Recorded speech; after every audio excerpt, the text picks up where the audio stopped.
Hello, my name is Kyle Irwin, and the topic I chose for my paper was the Nara Period. The reason I chose to do the Nara Period was because I felt it was an interesting period and a lot of great things happened during that time. To give a brief history of this period, it was between 710 and 794 CE. The capital had similar architecture to China, and during this time period, they adopted the Chinese model of government.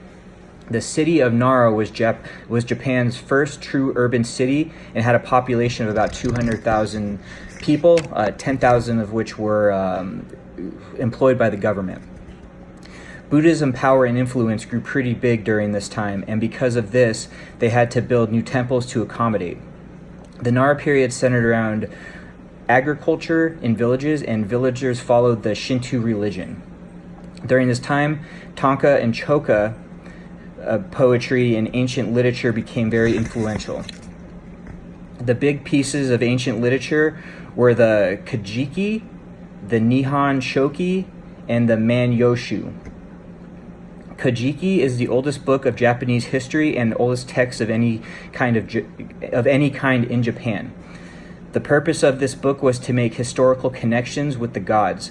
This book contains magic battles and romances, and contains 112 songs dedicated to the gods and legendary figures.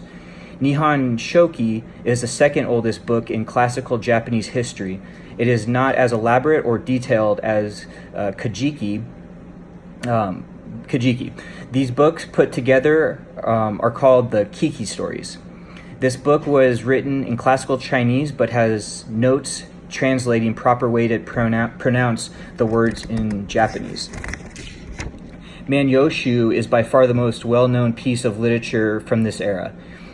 It is also known as the collection of 10,000 leaves, comprised of 4,500 poems that range from unknown authors to emperors. The majority are Tanka poems, and a good amount are Choka poems. Choka poems are considered long poems consisting of alternating lines of 5 and 7 syllables, and there is no set length for these types of poems. But most authors of Choka poems will exceed 100 lines. Tanka poems are shorter poems. These types of poems consist of 31 syllables and have no more than 5 lines. That concludes my presentation. Thank you.